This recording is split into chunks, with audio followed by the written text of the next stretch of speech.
Thank you for sharing that, Candace. And I know it's so important when you speak about addictions, you speak about that array of addictions, which we often see in workplaces. There's certainly drugs and alcohol, and then there's all kinds of other addictions that can create challenges in the workplace. And also, there are times when people are dealing with addictions at home. A loved one has an addiction, and then they're bringing that into the workplace. And I wonder if you can just share a bit about that before we pass it over to Mike to talk about what's coming down in June.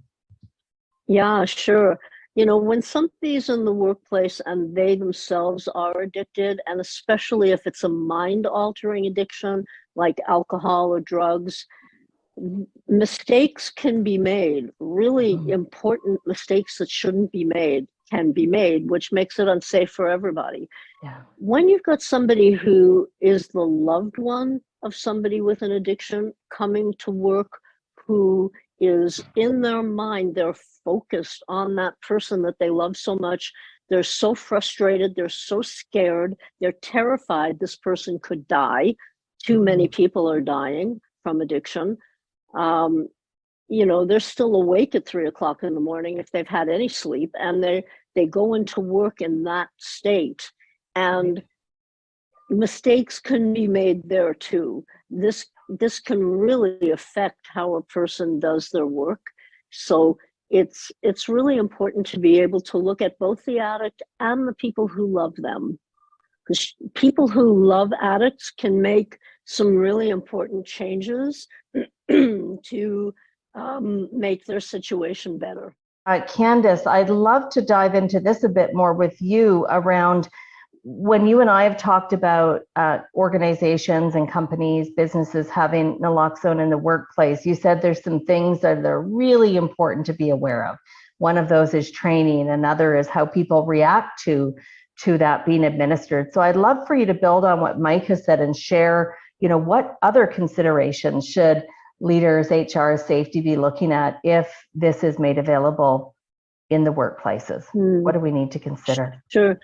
Yeah, you know, when you've got somebody who overdoses right in front of you and they fall down and they may be actually dead, this can be very jarring and very traumatic. I don't mean to make light of it at all, because it's horrible for people to watch this.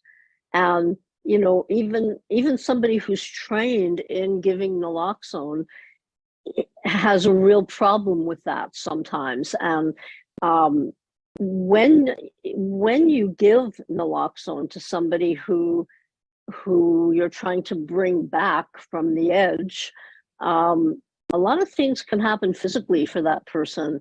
They can jolt, they can hit you, they're not in control of themselves. They can vomit.